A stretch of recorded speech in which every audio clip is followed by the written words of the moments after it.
আজকে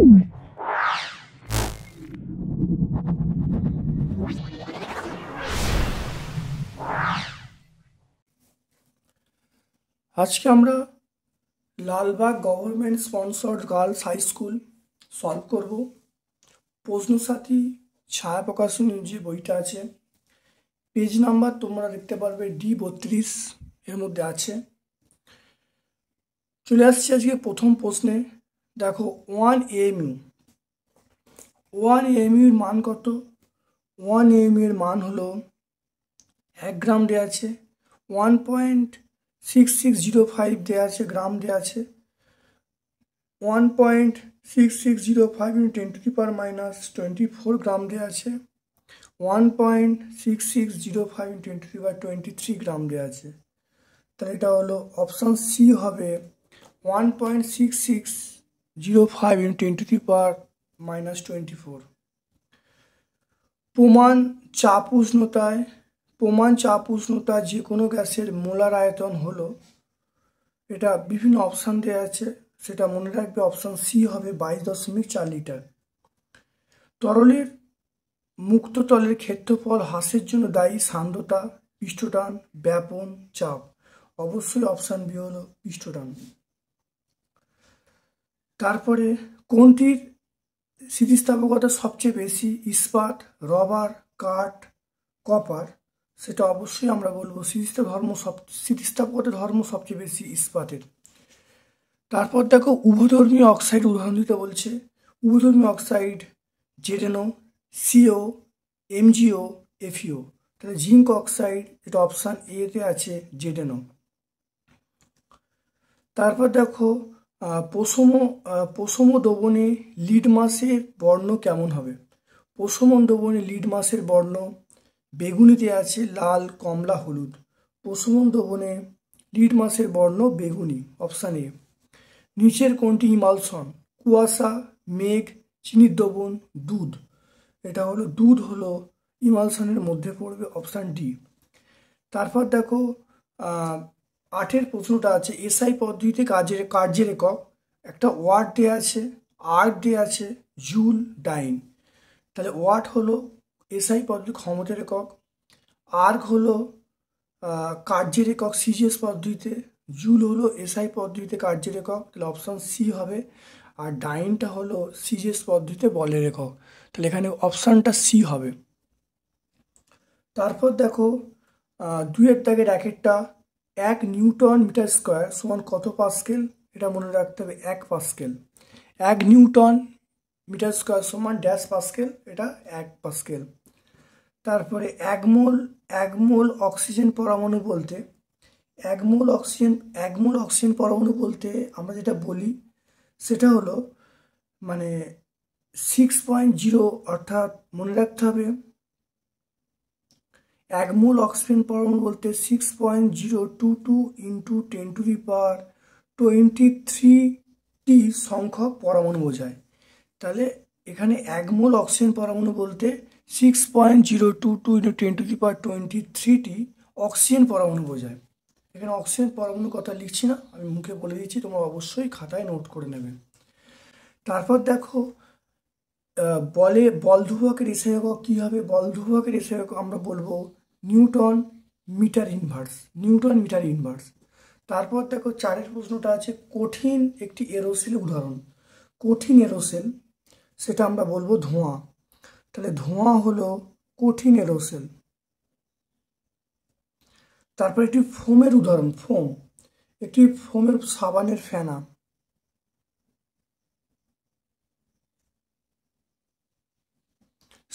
ফেনা। জিঙ্কের সাথে সোডিয়াম হাইড্রোক্সাইড বিক্রিয়া করে কোন অ্যাসিড উৎপন্ন করে? জিঙ্কের সঙ্গে সোডিয়াম হাইড্রোক্সাইড বিক্রিয়া করলে সেটা হাইড্রোজেন গ্যাস উৎপন্ন হয়। ক্ষমতা সমান বল ইন্টু ড্যাশ, ক্ষমতা সমান বল ইন্টু এটা বেগ। কার্যের এসআই একক আমরা বলবো জুল। কার্যের একক আমরা কি বলবো? জুল বলবো। তারপরে দেখো পীড়ন বিকৃতি পরস্পরের সমানুপাতিক, এটা অবশ্যই সত্য হবে। তারপরে 3-এর দাগের প্রশ্ন আণবিক ভর কাকে বলে? আণবিক 3-এর দাগে প্রশ্ন দেখে নাও, তোমরা টেক্সট বই অবশ্যই পেয়ে যাবে। সেটা হলো আণবিক ভর। আর আণবিক ভর বলতে বোঝাচ্ছে কোনো মৌল বা যৌগের, তোমরা ভালো করে যদি টেক্সট বইয়ে তোমরা অবশ্যই পাবে, আর না হলে আমি যেটা বলছি ভালো করে শুনে তোমরা খাতায় লিখে নেবে। কোনো মৌল বা যৌগের একটি অণু হাইড্রোজেন পরমাণুর থেকে যতগুণ ভারী, কোনো মৌল বা যৌগের অণু হাইড্রোজেন পরমাণুর থেকে যতগুণ ভারী তাকে আমরা কি বলবো? এটা হলো আণবিক ভর বলবো। তাহলে সোডিয়ামের আণবিক ভর কত? সোডিয়ামের আণবিক ভর আমরা বলবো 23। তারপরে দেখো একটা অঙ্ক আছে, এখানে একটা অঙ্ক আছে, অঙ্কটা সলভ করতে বলছে, দেখে নাও। বলা আছে এত সংখ্যক সোডিয়াম পরমাণুতে মোল সংখ্যা কত হবে? একের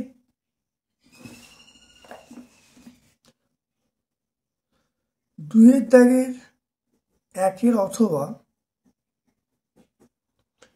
এটা করব 12.044 into 10⁻23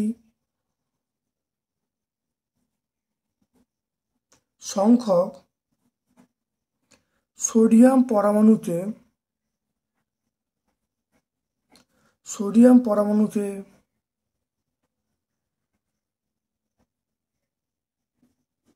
মোল সংখ্যা,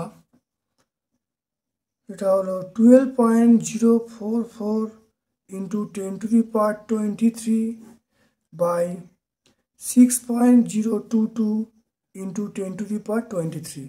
এটা কাটাকুটি করলে এটা কত আসবে? 2 আসবে। তাহলে অ্যান্সার হবে 2। তাহলে 12.044 into 10⁻23 সংখ্যক সোডিয়াম পরমাণুতে যে মোল সংখ্যা হবে সেটা যেটা দেয়া আছে সেটা বাই অ্যাভোগাড্রো সংখ্যা, কাটাকুটি করলে 2 চলে আসবে।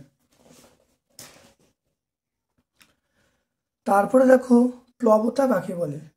প্লবতা এটা আমরা অবশ্যই আগে পড়েছি। সেটা হলো প্লবতা, দেখবে আগের স্কুলে অবশ্যই হয়েছিল যে কোনো বস্তুকে আংশিক বা সম্পূর্ণরূপে নিমজ্জিত করলে বস্তুর ওপর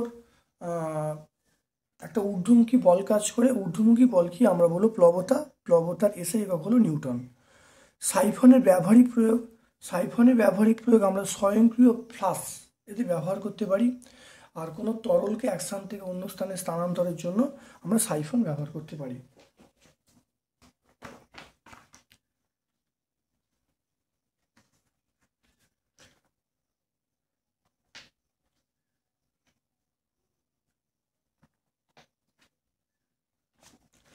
তারপর দেখো সান্দ্র বল এবং ঘর্ষণ বলের মধ্যে পার্থক্য, মানে সান্দ্র বল এবং ঘর্ষণ বলের মধ্যে পার্থক্য দেখে নাও। এটা হলো সান্দ্র বল ঘর্ষণ বলের মধ্যে পার্থক্য। আমরা যেটা বলবো সান্দ্র বল, এটা হলো প্রবাহী স্থির থাকলে সান্দ্র বল কাজ করে না। তাহলে সান্দ্র বল ঘর্ষণ বলের মধ্যে পার্থক্য দেখো, প্রবাহী যদি স্থির থাকে তাহলে সান্দ্র বল কাজ করবে না। আর ঘর্ষণ বল আমরা কি বলবো? যে দুটি বস্তু স্থির থাকলেও ঘর্ষণ বল কাজ করবে। তাহলে প্রবাহী যদি স্থির থাকে তাহলে সান্দ্র বল কাজ করবে না। আর ঘর্ষণ বলে আমরা কি বলবো? যে দুটি বস্তু স্থির থাকলেও ঘর্ষণ বল কিন্তু কাজ করবে না। তারপর দেখো সান্দ্র বলে আমরা কি বলবো? সান্দ্র বলের ক্ষেত্রে মানে সান্দ্রতা ক্ষেত্রফলের উপর নির্ভর করে, আর ঘর্ষণ বল ক্ষেত্রফলের উপর নির্ভর করে না। তাহলে দুটো পার্থক্য হয়ে গেল। একটা হলো সান্দ্র বল, প্রথম দেখো সান্দ্র বল প্রবাহী স্থির থাকলে সান্দ্র বল কাজ করে না। আর এখানে হলো দুটো বস্তু যদি স্থির থাকে তাহলে কিন্তু সেখানে ঘর্ষণ বল কাজ করে। সান্দ্র বল ক্ষেত্রফলের উপর নির্ভর করে কিন্তু ঘর্ষণ বল ক্ষেত্রফলের উপর নির্ভর করে না। তারপর দেখো চলে আসছে তিনের দাগের প্রশ্ন, তরলের দাব্যতা। তরলের দাব্যতা কাকে বলে? দাব্যতা বলতে আমরা কি বলবো? দেখবে তোমরা টেক্সট বই পেয়ে যাবে। সেটা হলো, তবুও ভালো শুনে নাও, কোনো নির্দিষ্ট উষ্ণতায় ও চাপে কোনো তরলে সর্বাধিক যে পরিমাণ দ্রাবক দ্রবীভূত হয়ে সম্পৃক্ত দ্রবণ তৈরি করতে পারে তাকে আমরা তরলের দাব্যতা বলবো। তাহলে এখানে তরলের দাব্যতা বলতে কোনো নির্দিষ্ট উষ্ণতা ও চাপে তরলে সর্বাধিক যে পরিমাণ দ্রাবক দ্রবীভূত হয়ে দ্রবণটি সম্পৃক্ত তৈরি করতে পারে তাকে আমরা বলবো দ্রবণের দাব্যতা। তারপর দেখো দৈনন্দিন জীবনে পিএইচ এর গুরুত্ব বলতে বলছে। দৈনন্দিন জীবনে পিএইচ এর গুরুত্ব দেখে নাও। পিএইচ মানে অর্থাৎ আমাদের মানে যে দাঁতের পিএইচ অন্যতম ভূমিকা গ্রহণ করে।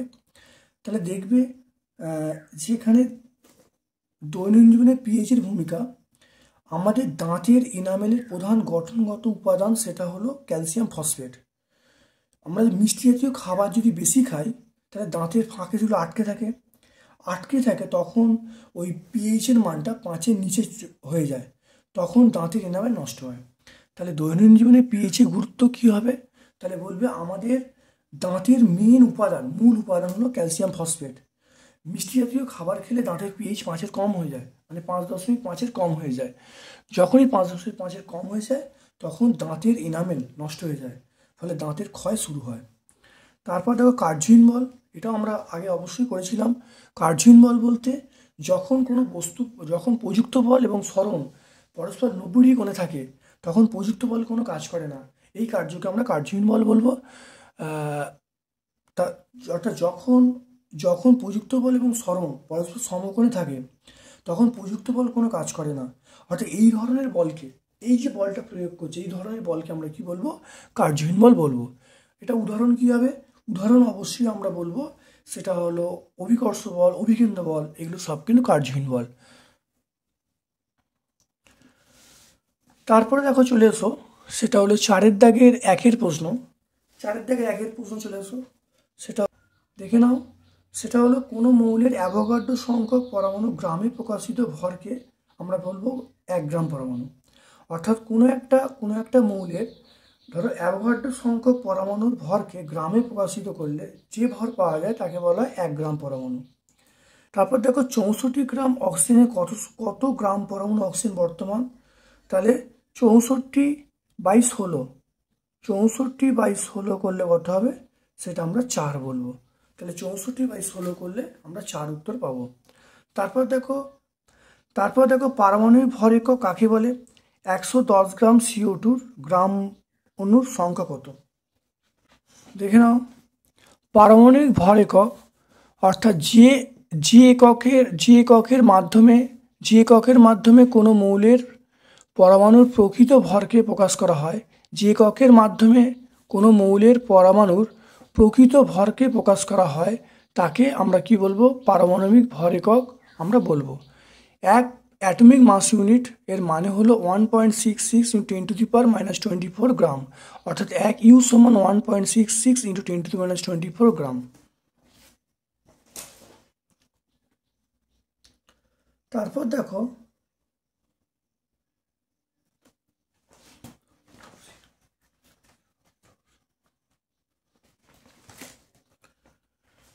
তারপর দেখো 110 গ্রাম CO2-তে গ্রাম অণুর সংখ্যা কত? 4-এর 1-এর অথবার প্রশ্ন দেখে নাও। CO2-র আণবিক ভর আমরা বলবো 44। তাহলে 44 গ্রাম CO2 মানে 1 গ্রাম অণু অক্সিজেন, 1 গ্রাম অণু অক্সিজেন। 1 গ্রাম CO2 সমান 1/44, এটা তাহলে কত বলবো? 110 গ্রাম CO2 মানে আমরা বলবো 110/44 গ্রাম অণু অক্সিজেন। তো এটা কাটাকুটি করে 2.5 গ্রাম অণু অক্সিজেন আসবে। তাহলে দেখে নাও, তাহলে 144 গ্রাম CO2 মানে 1 গ্রাম অণু অক্সিজেন, একে কত? 110-এ কত? তাহলে 2.5 হয়ে যাবে, 2.5 গ্রাম অণু অক্সিজেন। তারপরে দেখো পরেরটা দেখো কোলয়েডীয় দ্রবণ এবং পোলামনের পার্থক্য বলতে বলছে। দ্রবণ ও পোলামনের পার্থক্য কি? মনে রাখবে, কোলয়েডীয় দ্রবণের ক্ষেত্রে কণাগুলোর ব্যাস হবে সেটা 10⁻⁷ থেকে 10⁻⁵ সেন্টিমিটার এর মধ্যে, আর পোলামনের ব্যাসটা হবে সেটা হলো 10⁻⁴ সেন্টিমিটারের বেশি। কোলয়েডীয় দ্রবণের যে কণাগুলোর ব্যাস 10⁻⁻7 থেকে 10⁻⁵ সেন্টিমিটারের মধ্যে, প্রলম্বনের কণার ব্যাস হলো 10⁻⁴ সেন্টিমিটারের বেশি। কোলয়েডীয় দ্রবণের ক্ষেত্রে আমার কি বলবো, কণাগুলো সাধারণত আধানগ্রস্ত হয়, আর কোলয়েডে যখন এই প্রলম্বন বলবো সেটা প্রশম হয়। তাহলে এটাই হলো কোলয়েডীয় ও প্রলম্বনের মধ্যে পার্থক্য। টিন্ডাল প্রভাব কাকে বলে? দেখে নাও টিন্ডাল প্রভাব, খুব ভালো করে দেখে নাও। টিন্ডাল প্রভাব অর্থাৎ কোলয়েড দ্রবণের মধ্য দিয়ে আলোকরশ্মি পাঠালে কোলয়েড কণাগুলি দ্বারা আলোর বিক্ষেপণ ঘটে এবং কোলয়েডের মধ্য দিয়ে আলোর গতিপথ পাশ থেকে পর্যবেক্ষণ করা যায় বা দৃশ্যমান হয়। এই ঘটনাকে টিন্ডাল প্রভাব বলে। কোলয়েডীয় দ্রবণের মধ্য দিয়ে আলোকরশ্মি পাঠালে কোলয়েড কণাগুলি দ্বারা আলোকরশ্মি বিক্ষেপণ ঘটে এবং কোলয়েডের মধ্য দিয়ে আলোর গতিপথ পাশ থেকে দৃশ্যমান হয়। এই ঘটনাকে আমরা টিন্ডাল প্রভাব বলবো। টিন্ডাল প্রভাব ধর্মের সাহায্যে কোলয়েড এবং প্রকৃত দ্রবণের মধ্যে পার্থক্য নির্ণয় করা যায়। তারপর দেখো একটা অথবার প্রশ্ন আছে, ব্রাউনীয় গতি কাকে বলে এবং তরলে দাব্যতা কোন কোন বিষয়ের উপর নির্ভর করে? দেখে নাও, ব্রাউনীয় গতি মানে ব্রাউনীয় গতি খুব ভালো করে শুনে নাও, খাতায় লিখে নেবে। কোলয়েডীয় দ্রবণের বিস্তার মাধ্যমে কোলয়েড কণাগুলি অবিরাম ইতস্তত বিক্ষিপ্ত বিচরণকে ব্রাউনীয় গতি বলে। আবার বলছি, শুনে নাও, কোলয়েডীয় দ্রবণের বিস্তার মাধ্যমে কোলয়েড কণাগুলি অবিরাম ইতস্তত বিক্ষিপ্ত বিচরণকে আমরা ব্রাউনীয় গতি বলবো। তরলের দাব্যতা কোন কোন বিষয়ের উপর নির্ভর করে? তরলের দাব্যতা নির্ভর করে উষ্ণতার উপরে। তাহলে উষ্ণতা বাড়লে তরলের দাব্যতা কমে, উষ্ণতা কমলে তরলের দাব্যতা বৃদ্ধি পায়। তাহলে তরলের দাব্যতা কোন কোন বিষয় নির্ভর করে? প্রথম পয়েন্ট হলো উষ্ণতার উপরে। উষ্ণতা বাড়লে তরলের দাব্যতা কমে, উষ্ণতা কমলে তরলের দাব্যতা বাড়ে। আরেকটা পয়েন্ট হলো তরলের চাপ, অর্থাৎ তরলের চাপ যদি বৃদ্ধি পায় তাহলে ওটা দাব্যতা বাড়ে, তরলের চাপ হ্রাস পেলে দাব্যতা কমে। তাহলে দুটো পয়েন্ট আকারে ভালো করে লিখে ফেলবে, খুব ইম্পর্টেন্ট প্রশ্ন। তারপর দেখো 3 দাগের প্রশ্ন হলো কি ঘটে লিখতে বলছে। জিঙ্কের সঙ্গে লঘু সালফিউরিক অ্যাসিডের বিক্রিয়া। দেখে নাও,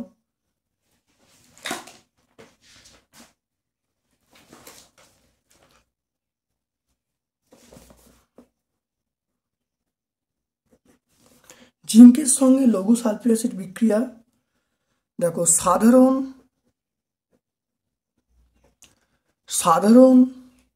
তাপমাত্রায় লঘু সালফিউরিক অ্যাসিডের সঙ্গে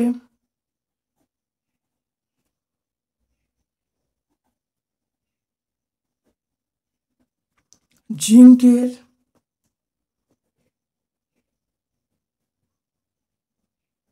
বিক্রিয়ায়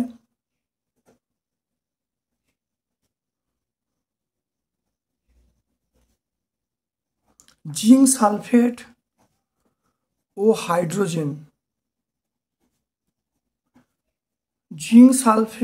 হাইড্রোজেন উৎপন্ন হয়।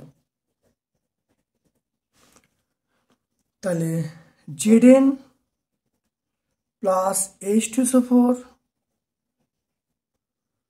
আমরা বলবো ZnSO4 প্লাস H2। তাহলে দেখো, সাধারণ তাপমাত্রায় লঘু সালফিউরিক অ্যাসিডের সঙ্গে জিঙ্কের বিক্রিয়া জিঙ্ক সালফেট এবং হাইড্রোজেন উৎপন্ন হয়। Zn প্লাস H2SO4 সেটা আমরা বলবো ZnSO4 প্লাস H2, এটা হবে। তারপরে দেখো বিয়েরটা, সোডিয়াম হাইড্রোক্সাইডের সঙ্গে HCl এর বিক্রিয়া। সোডিয়াম হাইড্রোক্সাইডের সঙ্গে HCl এর বিক্রিয়া। দেখো,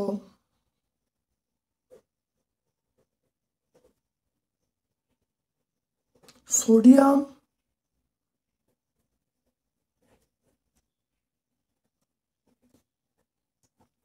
হাইড্রোক্সাইডের সঙ্গে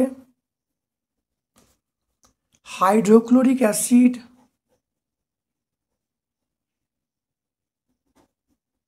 হাইড্রোক্লোরিক অ্যাসিড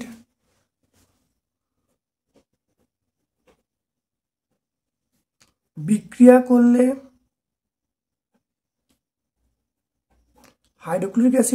করলে খাদ্য লবণ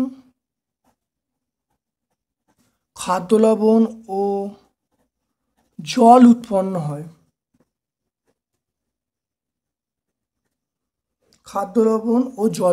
হয়। দেখো জেডেন, তাহলে NaOH প্লাস HCl, এটা হবে NaCl প্লাস আমরা কি বলবো, H2O বলবো। তাহলে NaOH প্লাস HCl, এটা NaCl প্লাস H2O, এটা উৎপন্ন হবে। তারপরে দেখো একটা প্রশ্ন আছে, সালফিউরিক অ্যাসিডের ব্যবহার লিখতে বলছে। সালফিউরিক অ্যাসিডের ব্যবহার, আমরা ধরো TNT মানে বিভিন্ন বিস্ফোরক, যেমন TNT, পিক্রিক অ্যাসিড, বিভিন্ন বিস্ফোরক TNT, পিক্রিক অ্যাসিড এগুলো তৈরিতে ব্যবহার করা হয়। এটা আমরা মানে বিভিন্ন ক্ষেত্রে, অর্থাৎ সালফিউরিক অ্যাসিডকে আমরা কিন্তু রসায়নের রাজা বলি, সেজন্য বিভিন্ন ক্ষেত্রে ধরো বিভিন্ন বিস্ফোরক তৈরিতে কিন্তু আমরা সালফিউরিক অ্যাসিড ব্যবহার করি। তারপর দেখো অথবা প্রশ্ন আছে, নাইট্রিক অ্যাসিডের শনাক্তকরণে বলয় পরীক্ষাটা লিখতে বলছে। বলয় পরীক্ষাটা ভালো করে দেখে নাও।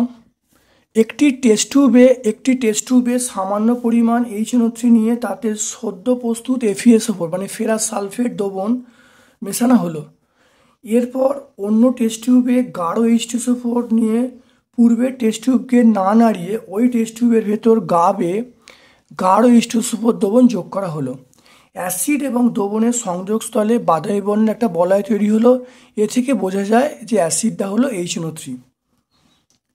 দেখো বিক্রিয়া, দেখো 6FeSO4 plus 2HNO3 plus 2H2SO4, এটা বিক্রিয়া করলে যেটা হবে সেটা হলো 3Fe2SO4 plus 4H2O plus NO। তারপরে দেখো FeSO4 প্লাস 6H2O, এটা আমরা কি বলবো, এটা বিক্রিয়া করে হবে FeH2O6SO4, তারপরে FeH2O6SO4 প্লাস NO, এটা বিক্রিয়া করলে বাদামি বর্ণের বলয় সৃষ্টি হবে FeH2O5NO SO4H2O, এটা বাদামি বর্ণের বলয় তৈরি হবে। তাহলে এটাই হলো বলয় পরীক্ষা বা HNO3 তৈরি করার বা HNO3কে শনাক্ত করার প্রয়োজনীয় পরীক্ষা বা বিক্রিয়া। তারপর দেখো নাইট্রিক অ্যাসিডের ব্যবহার। নাইট্রিক অ্যাসিড অর্থাৎ বিভিন্ন বিস্ফোরক TNT, পিক্রিক অ্যাসিড তৈরিতে ব্যবহার করা হয়। তারপর দেখবে বিভিন্ন সার প্রস্তুতিতে আমরা ব্যবহার করি, এটা না, বা অম্লরাজ তৈরিতে আমরা ব্যবহার করি। ঠিক একইভাবে সালফিউরিক অ্যাসিডকে আমরা বলা হয়, আমরা বলি রসায়নের রাজা। এছাড়া রসায়নের বিভিন্ন ক্ষেত্রে H2SO ব্যবহার করি। তারপর দেখো তরলের কোনো বিন্দুতে চাপের রাশিমালা নির্ণয় করতে বলছে। একটি পাত্রে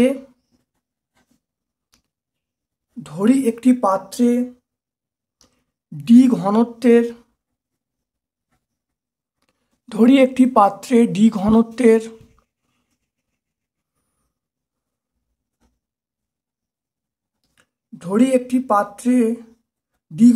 তরল আছে।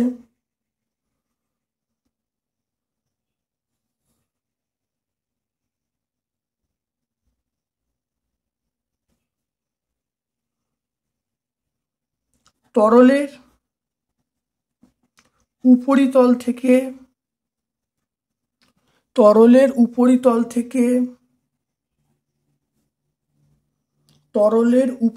থেকে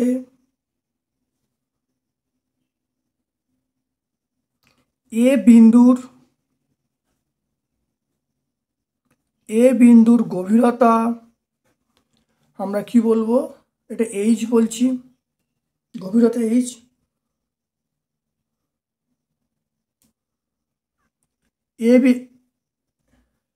একটা P বিন্দু করে দিই, P বিন্দুর গভীরতা, এটা P বিন্দুর গভীরতা তাহলে তরলের উপরিতল থেকে এই যে পি বিন্দু আছে, পি বিন্দুর গভীরতা আমরা এইচ বলে দিচ্ছি। তাহলে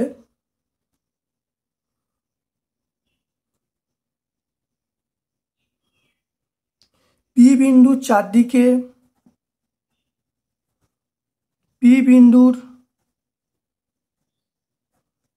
বিন্দুর চারিদিকে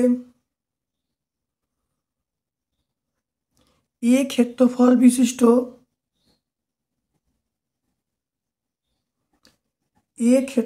বিশিষ্ট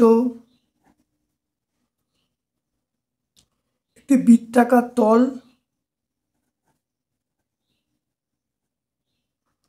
একটি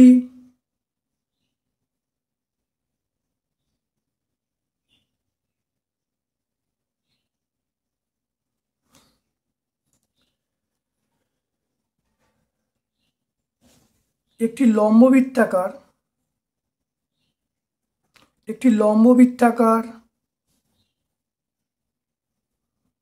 চোঙ কল্পনা করা হলো। তাহলে এই পি বিন্দুকে কেন্দ্র করে এ ক্ষেত্রফল এইচ উচ্চতার একটা লম্ববৃত্তাকার চোঙ কল্পনা করা হলো। তাহলে এর মধ্যে যে তরল আছে তার ওজন কত বলবো? তাহলে তরল স্তম্ভের ওজন কত বলবো? সেটা এ ইন্টু এইচ করলে আয়তন পাবো, তার সঙ্গে ডি গুণ করলে ভর পাবো, জি গুণ করলে ওজন পাবো। তাহলে পি বিন্দুতে চাপ সমান কি বলবো? এই ওজন এ এইচ ডিজি বাই ক্ষেত্রফল। তাহলে এইচ ডিজি পাওয়া গেল। তাহলে এটা কি হলো? এখানে ব্যাপারটা হলো একটা পাত্র নেওয়া আছে, পাত্রে তরল নেওয়া হয়েছে, সেই তরলের উপরিতল থেকে এই পি বিন্দুর যে উচ্চতা এইচ ধরা হয়েছে, এখন এটাকে একটা লম্ববৃত্তাকার চোঙ কল্পনা করে, লম্ববৃত্তাকার চোঙটা ক্ষেত্রফলে উচ্চতা এইচ কল্পনা করা হয়েছে। এখন এর মধ্যে যে তরল আছে তার যে ওজন কত হবে সেটা এইচ ডিজি, এটা ওজন হবে। কারণ এ ইন্টু এইচ মানে আমরা আয়তন পাবো, তার সঙ্গে ডি গুণ করলে ভর পাবো, সেই ভরের সঙ্গে আমি যদি জি গুণ করি ওজন পাবো। তাহলে তরল স্তম্ভের ওজন হলো এইচ ডিজি। আমরা জানি যে চাপ মানে বল বাই ক্ষেত্রফল, তাহলে বল মানে এই বলটা, ক্ষেত্রফল মানে এ, তাহলে পি বিন্দুতে চাপের যে সমীকরণ হলো সেটা এইচ ডিজি।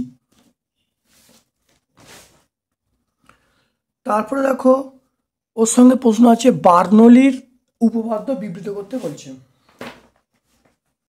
বার্নৌলির উপপাদ্য বিবৃত করতে বলছে আদর্শ প্রবাহী ধাররেখ প্রবাহের ক্ষেত্রে ধাররেখার যে কোনো বিন্দুতে একক আয়তনে প্রবাহের গতিশক্তি, স্থিতিশক্তি, চাপ শক্তির সমষ্টি ধ্রুবক হয়। আদর্শ প্রবাহী ধাররেখ প্রবাহের ক্ষেত্রে যে কোনো বিন্দুতে একক আয়তনে প্রবাহের গতিশক্তি, স্থিতিশক্তি, চাপ শক্তির সমষ্টি ধ্রুবক হয়। তারপর দেখো সান্দ্রতা কাকে বলে? সান্দ্রতা বলতে অর্থাৎ যে ধর্মের জন্য ধাররেখ প্রবাহে গতিশীল কোনো প্রবাহী বিভিন্ন স্তরের আপেক্ষিক গতির বিরুদ্ধে বাধা সৃষ্টি করে তাকে প্রবাহী সান্দ্রতা বলে। যে ধর্মের জন্য ধাররেখ প্রবাহে গতিশীল কোনো প্রবাহী তার বিভিন্ন স্তরের আপেক্ষিক গতির বিরুদ্ধে বল প্রয়োগ করে তাকে আমরা সান্দ্রতা বলবো। পীড়ন কাকে বলে? পীড়ন কাকে বলে একটু বড় সংজ্ঞা, ভালোভাবে শুনে নাও, এগুলো খাতায় লিখে দিচ্ছি না, ভালোভাবে শুনে নাও, খাতায় তোমরা লিখে নেবে। তারপর দেখো পীড়ন বলতে বোঝাচ্ছে যে বাহ্যিক বলের প্রভাবে কোনো বস্তুর যদি বিকৃতি ঘটে তাহলে ওর ভেতরে মানে বস্তুর ভেতরে তাহলে একটা প্রতিক্রিয়া বল সৃষ্টি হয়। প্রতি একক ক্ষেত্রফলে যে প্রতিক্রিয়া বল সৃষ্টি হচ্ছে তাকে বলে পীড়ন। তাহলে ব্যাপারটা কি, কোনো একটা বস্তুকে যদি বাহ্যিক বল প্রয়োগ করা হয় তাহলে বস্তুর অভ্যন্তরে একটা প্রতিক্রিয়া বল সৃষ্টি হয়। প্রতি একক ক্ষেত্রফলে যে উদ্ভূত প্রতিক্রিয়া বলকেই আমরা পীড়ন বলবো। অর্থাৎ পীড়ন মানে বল বাই ক্ষেত্রফল। এসআই পদ্ধতিতে এর একক কী হবে? এসআই পদ্ধতি একক আমরা কি বলবো? Newton per metre square. তাহলে নিউটন পার মিটার স্কোয়ার হলো এ পীড়নের একক এসআই পদ্ধতিতে। কার্য কাকে বলে? কার্য দেখো সংজ্ঞাটা তোমরা অবশ্যই শক্তি যে কার্যক্ষমতা শক্তি একটা আমরা চ্যাপ্টার পড়েছিলাম ক্লাস 9-এ, তার একটা প্লেলিস্ট আছে, সেখানে দেখবে একদম সুন্দর করে সব কিছু আছে। সেই প্লেলিস্টটা ভালো করে দেখে নেবে, দেখে নিলে দেখবে তোমরা সব কিছু উত্তর পেয়ে যাবে। তবু শুনে নাও, কার্য হলো মানে কোনো একটা বস্তুর উপর বল প্রয়োগ করলে যদি বলের প্রয়োগ বিন্দুর স্মরণ ঘটে তাহলে বলবে বস্তুটা কাজ করেছে। কোনো একটা বস্তুর উপর বল প্রয়োগ করলে যদি বলা হয় তাহলে ওই বস্তুটার প্রয়োগ বিন্দুর স্মরণ ঘটেছে তাহলে বলবো ওই বস্তুটা কাজ করেছে। তারপর দেখবে একটা অঙ্ক আছে, অঙ্কটা দেখে নাও, সলভ করে দিই। দুটো অঙ্ক আছে, এখানে একটা অঙ্ক আছে, এই জায়গায় একটা অঙ্ক আছে, দেখে নাও।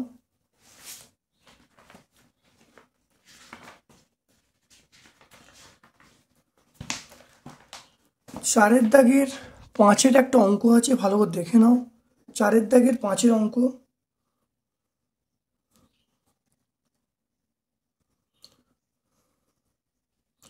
বস্তুর ভর বলা আছে 200 কেজি জলকে 6 মিটার উঁচুতে তুলতে কত কাজ করতে হবে। তাহলে জলের ভর এখানে বলা আছে, জলের ভর এম সমান আমরা বলবো 200 কেজি। জলের ভর আমরা বলবো 200 কেজি। অভিকর্ষ ত্বরণ,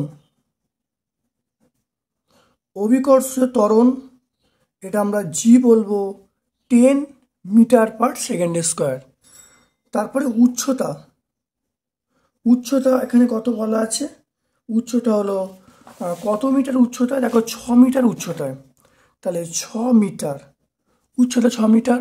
তাহলে কাজ করতে করতে হবে, আমরা জানি ডব্লু সমান mgh। ডব্লুর মানে এম এর মান 200, জি এর মান 10, এইচ এর মান 6। এটা কাটাকুটি করলে মানে এটা তাহলে উত্তর আসছে কত, 12,000 জুল। তাহলে তাহলে কত উত্তর আসছে, তাহলে ডব্লু সমান mgh করে এটা আসছে 12,000 জুল। তাহলে প্রয়োজনীয় কৃতকার্য,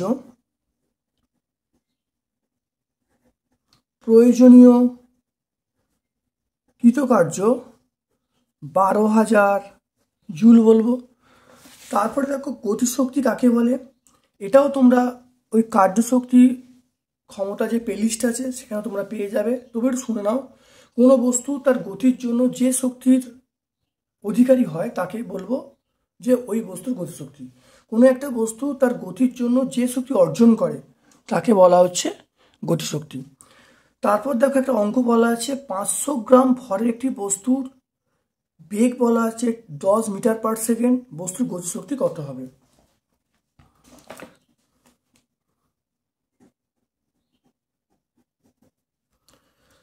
তাহলে বস্তুর ভর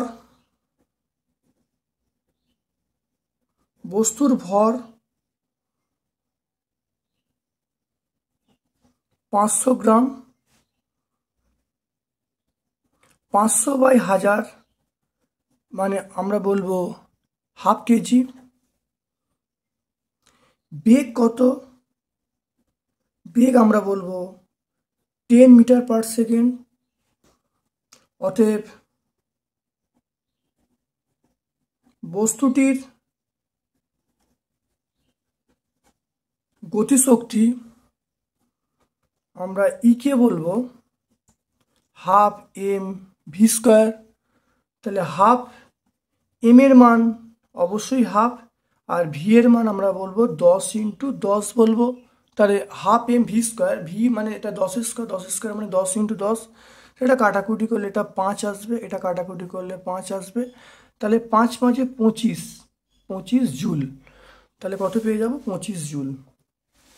তাহলে বস্তুর গতিশক্তি কত হয়ে যাবে, 25 জুল। তাহলে বস্তুর ভর বলা আছে, সেটা গ্রাম দেওয়া আছে, গ্রাম থেকে কেজিতে ট্রান্সফার করা হলো। তারপরে বেগ দেওয়া আছে, গতিশক্তি ইকে সমান হাফ এম ভি স্কোয়ার। তাহলে হাফ এম এর মান বসিয়ে দেওয়া আছে, ভি এর মান বসিয়ে কাটাকুটি করে গুণ করে দেওয়া হয়েছে, সেটা 25 জুল। তাহলে আজকে আমরা লালবাগ গভর্নমেন্ট হাই স্কুল সম্পূর্ণ সলভ করলাম। ভিডিওটা প্রথম থেকে শেষ পর্যন্ত দেখবে, কেমন লাগলো অবশ্যই কমেন্ট সেকশানে কমেন্ট করবে। অবশ্যই ভিডিওটাকে লাইক করবে, চ্যানেলটাকে সাবস্ক্রাইব করবে এবং তোমাদের সকল বন্ধুবান্ধবের মধ্যে আমার ইউটিউব চ্যানেল লিঙ্কটা শেয়ার করে দেবে। আমার পক্ষ থেকে তোমাদের সকলকে ধন্যবাদ ও শুভকামনা জানিয়ে আজকের মতো ভিডিও শেষ করলাম।